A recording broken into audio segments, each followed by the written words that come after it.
Público.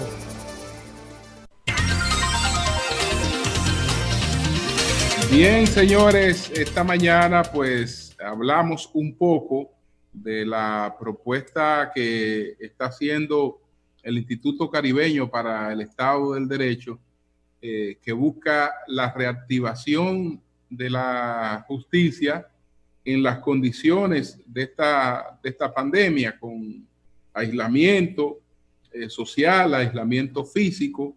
Entonces tenemos a Ramón Núñez, que es uno de los principales redactores junto a un conjunto de abogados de esta propuesta para desmenuzarlas un poco.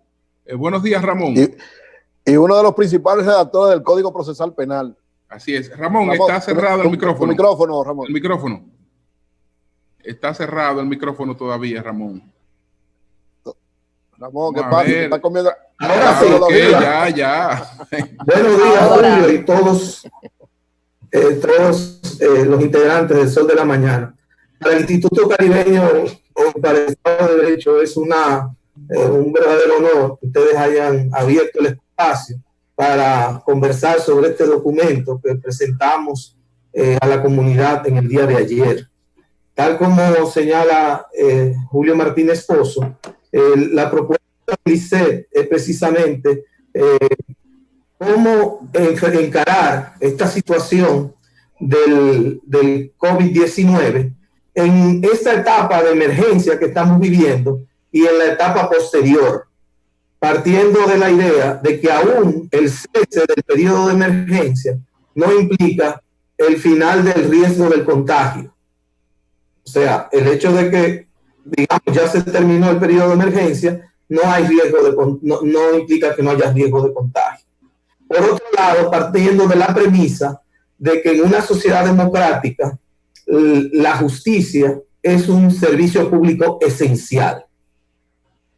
Si la justicia no está ahí como espacio institucional para gestionar los conflictos, entonces las soluciones nos las procuramos individualmente y puede haber soluciones que no sean cónsonas con la convivencia pacífica en una democracia.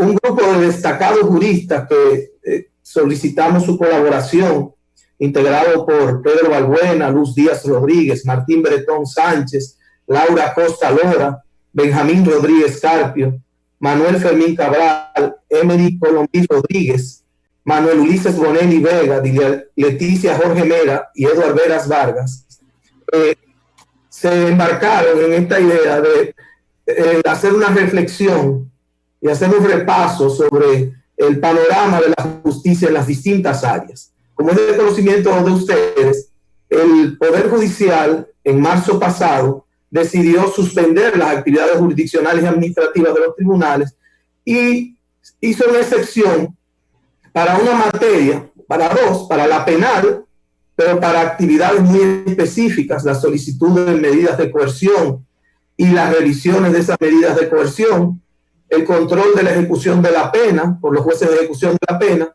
y lo que se llaman acciones de tutela o de protección de derechos fundamentales, en concreto el habeas corpus, que protege la libertad física, y el amparo, que protege los demás derechos. Pero hay todo un ámbito de las demás jurisdicciones, civil, comercial, el área administrativa, el área laboral, que por supuesto ha estado muy activa en estos días, el área inmobiliaria, que prácticamente todo eso ha quedado suspendido, sin respuestas jurisdiccionales a eso. Y en el propio proceso penal es muy limitado el ámbito que está siendo cubierto. ¿Cuál es la idea de este grupo de colegas?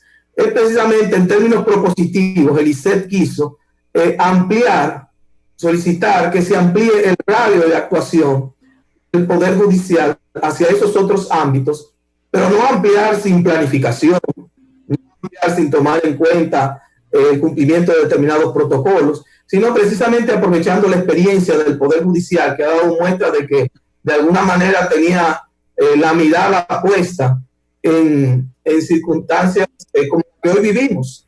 Si usted ve el plan estratégico del Poder Judicial para este año, uno de los ejes es la virtualidad, todo el tema digital. Y eso permitió, y hay que reconocer el trabajo que viene haciendo en el país Luis Henry Molina, desde aquella vez en que fue director de la Escuela Nacional de la Judicatura, en que prácticamente esa escuela se convirtió en una escuela modelo de toda Iberoamérica, cuando abrazó la capacitación virtual.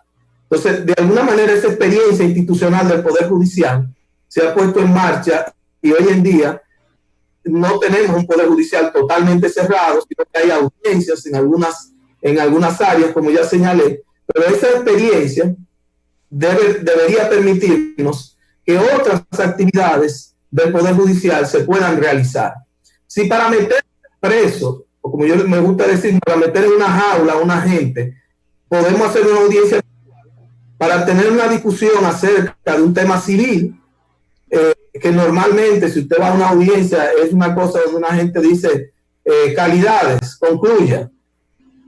Ahí no hay ninguna discusión sustantiva, sino que todo el proceso es prácticamente escrito.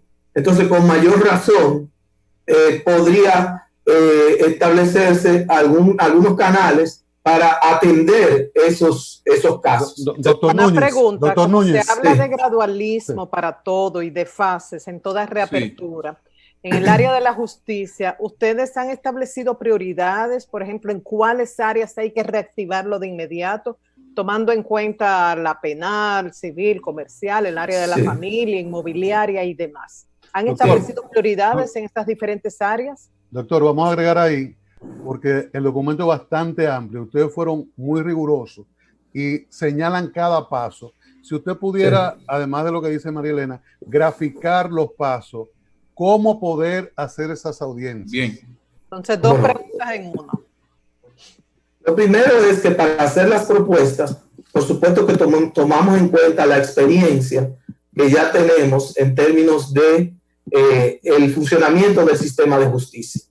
En el área inmobiliaria, por ejemplo, hay una experiencia importante de manejo de una especie de expediente digital, acceso remoto a mucha información, y esa es una buena experiencia que nos señala que en otras áreas podemos avanzar en ese mismo sentido.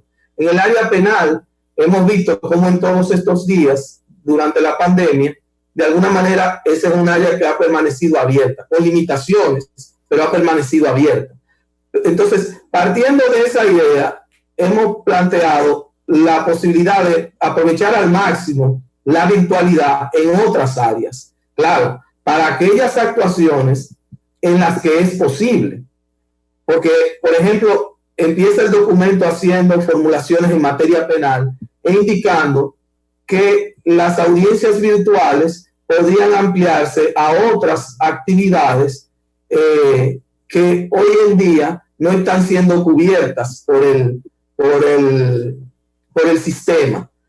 Pero que hay algunas en que no habría que hablar de virtualidad, aquellas en que hay principios en juego, como la inmediación.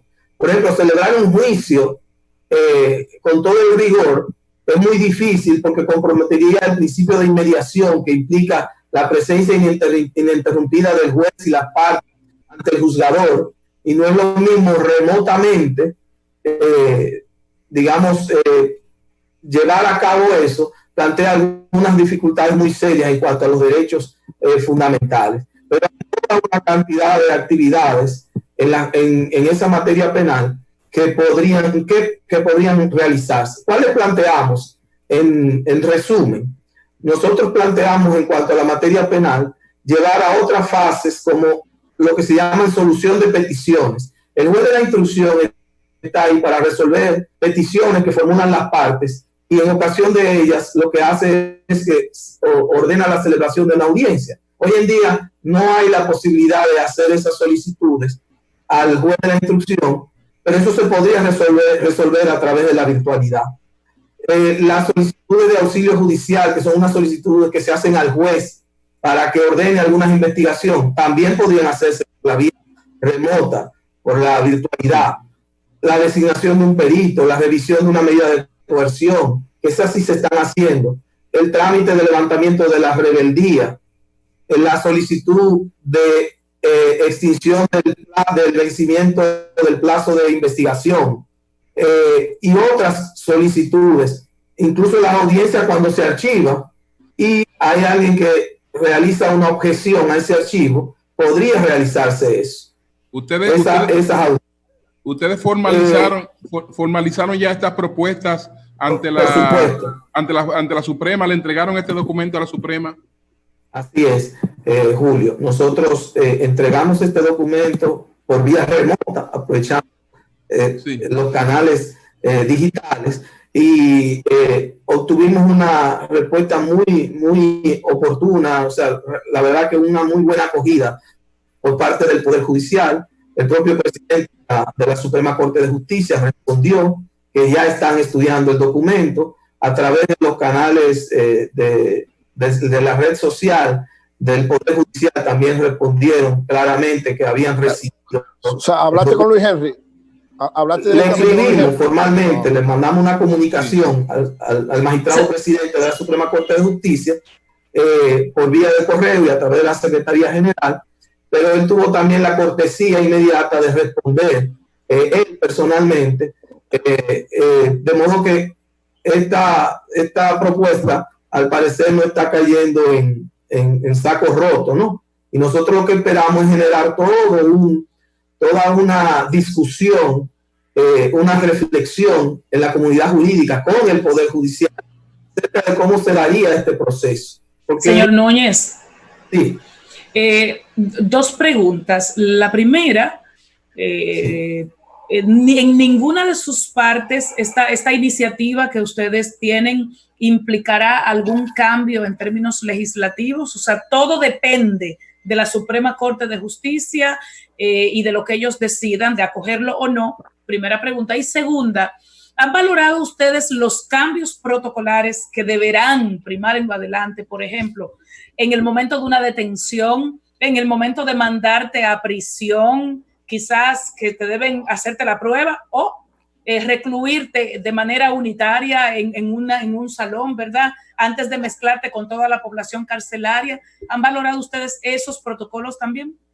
En cuanto a la primera parte de su pregunta sobre los cambios legislativos, nosotros sí en alguna parte del documento advertimos que algunas acciones van a requerir en su momento alguna intervención legislativa, pero esta situación nos atrapó de alguna manera de imprevisto y lo cierto es que precisamente con ánimo propositivo planteamos todo lo que podemos extender hasta ahora con los recursos de que disponemos.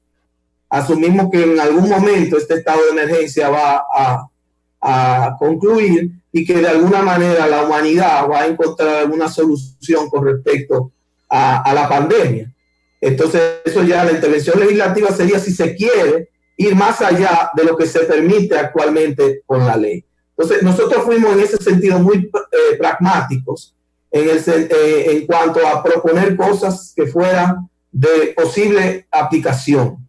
No significa para nada una renuncia a las garantías que provee el ordenamiento jurídico, la Constitución.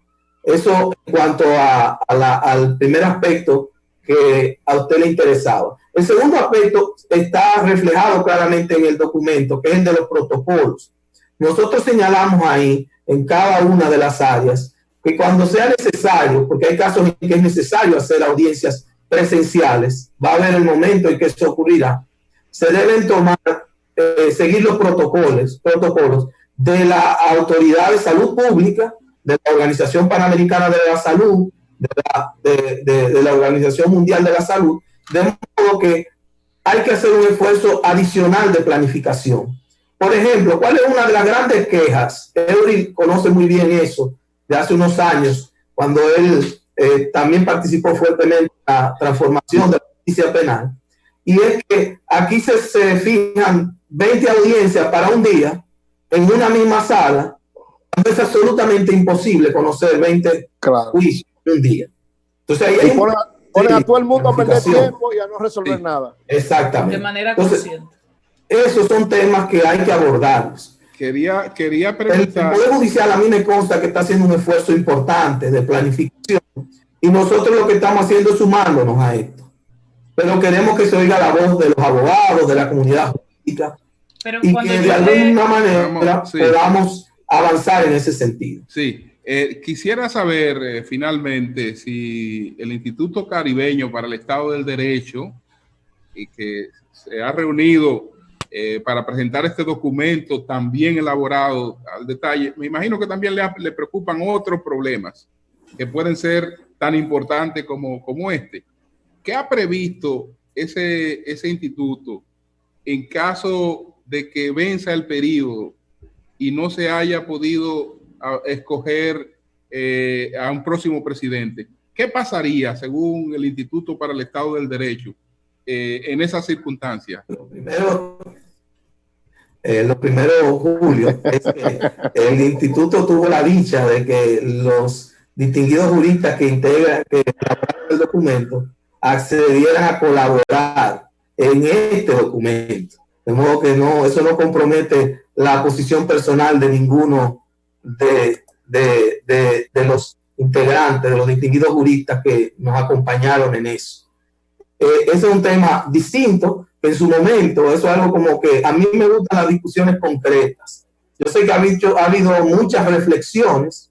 En particular, el instituto podría referirse a eso, pero yo sé que ha habido discusiones con relación a que si hay una previsión constitucional. Y tú, Ramón, si hay Ramón, particularmente. Nosotros lo que esperamos es que ojalá no haya la necesidad de acudir a esas reflexiones teóricas, pero yo creo que en algún momento, si en julio no hay elecciones, pues yo creo que en julio habrá elecciones, ¿verdad que sí?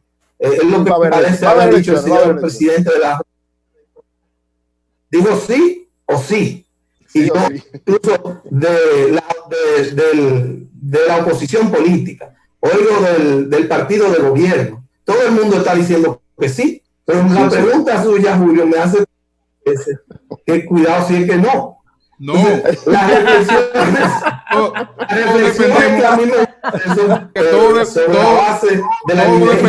todos dependemos de la pandemia, es decir, está la intención y se está trabajando para que sí, pero no controlamos la pandemia, entonces habrá que ver qué pasa. Bueno, yo le voy a decir la opinión, el instituto como tal no se ha puesto sobre ese tema, ha estado concentrado en el tema de la justicia, pero yo personalmente tengo que ser, mi primera opinión fue aferrarme a la tradición constitucional dominicana. La tradición constitucional dominicana, ustedes la conocen, es que la forma en que eso estaba regulado era que esas situaciones, en las ocasiones en que ocurrió algo parecido, el presidente de la Suprema Corte de Justicia ocupaba ese lugar. Luego, distinguidos constitucionalistas dominicanos han mostrado que la regulación constitucional a partir de 2010 cambió y eso plantea otro escenario. Hay quienes proponen que esa solución se dé en términos políticos, hay quienes proponen que la solución se da en una simple interpretación de la Constitución. Ahora bien, nosotros tenemos un órgano de interpretación máxima de la Constitución que es el Tribunal Constitucional. En el camino hay quienes proponen que sea la comunidad de intérpretes, o sea, que sean distinguidos juristas que ya han expresado su opinión y dicen, bueno, yo creo que esto debe ser así. Y hay otros que dicen, no, yo creo que debe ser así. Yo creo que esto es una cuestión esencialmente política. La Constitución hace dos cosas. Proteger derechos fundamentales y organizar el poder.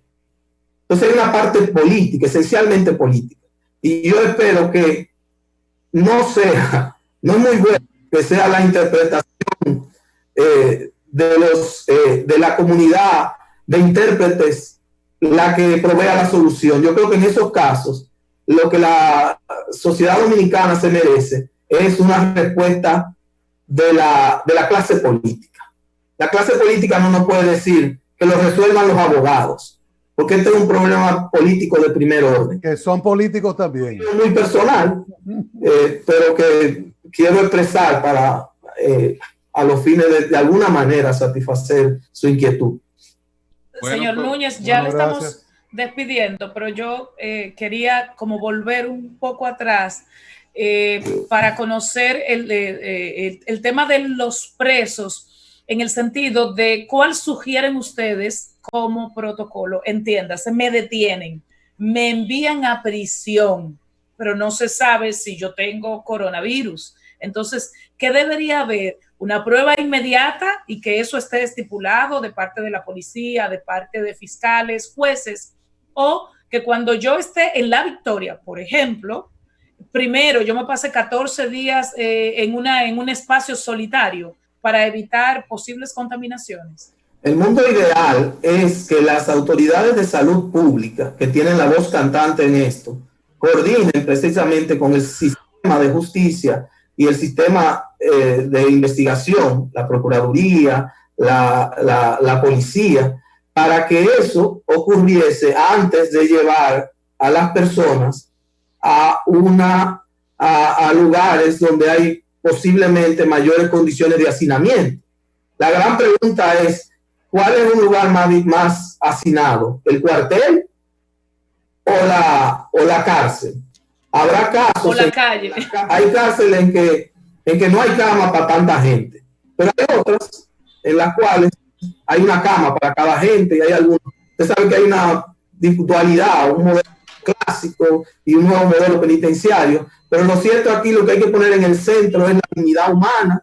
Hay que poner en el centro la posibilidad, tener claro que hay que evitar las posibilidades de contagio. Entonces, esos son de los temas sobre los cuales el sistema de justicia tiene que sentarse a la mesa con las autoridades de salud pública, con la Policía Nacional, para definir protocolos claros, para no dejar eso a la improvisación. Y eso requiere mucha planificación. Pero mire, yo no tengo la menor duda que en el Poder Judicial hay mucha capacidad de planificación y lo ha mostrado el hecho de que aún en estas circunstancias empezó a poner en marcha los canales virtuales para conocimiento de audiencias y de alguna manera ha habido una reacción digamos oportuna. Yo sé que nosotros proponemos que sea más amplia y no solamente en lo penal. Yo sé que siempre hay una fascinación por lo penal, por los presos, por todo eso. Todos los otros ámbitos, por ejemplo, el derecho administrativo, el control judicial de la administración, eso es importante. La justicia inmobiliaria, la justicia civil, eso es importante que se ponga en marcha. De familia, usted sabe la cantidad de situaciones que se están dando en este nuevo entorno en que nosotros vivimos en 4 paredes, en que ese reencuentro familiar ha planteado que la conflictividad surja de otras maneras y eso a veces requiere la intervención judicial. Entonces, eso es un tema donde no podemos decir que vamos entonces a vivir sin justicia. Tenemos que echar la pelea contra la pandemia.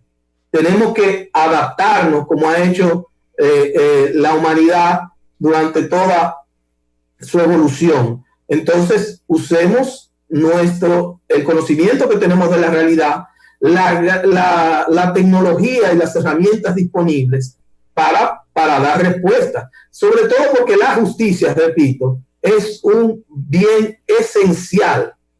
No es verdad que se puede prescindir de la justicia. Podemos prescindir de algunas cosas, pero la justicia es algo importante si queremos tener canales para pacificar conflictos y para dar respuesta. Lo otro nos puede llevar a situaciones de difícil control. Bien. Excelente aporte que ha hecho el Instituto Caribeño para el Estado del Derecho, y si cada área de nuestra vida nacional hace lo mismo, podemos avanzar, porque todos vamos a necesitar un protocolo para volver a la actividad. Felicidades. Bien, gracias. Bien, entonces ya usted sabe, estamos pendientes ahí para que se elaboren también la otra propuesta. Con mucho gusto. Es bueno tenerla elaborada. Ojalá no se necesite, pero es bueno tener todo eso previsto. Caramba, me va a poner usted a estudiar eso. Cuando Pero va a haber elecciones. ¿Cuánta previsión, ¿Cuánta previsión? Gracias, Ramón, gracias. Bueno, señores, gracias, Ramón. Vamos a tomar llamada, vamos a colocar los teléfonos, vamos a tomar llamada después de esta entrevista. Adelante.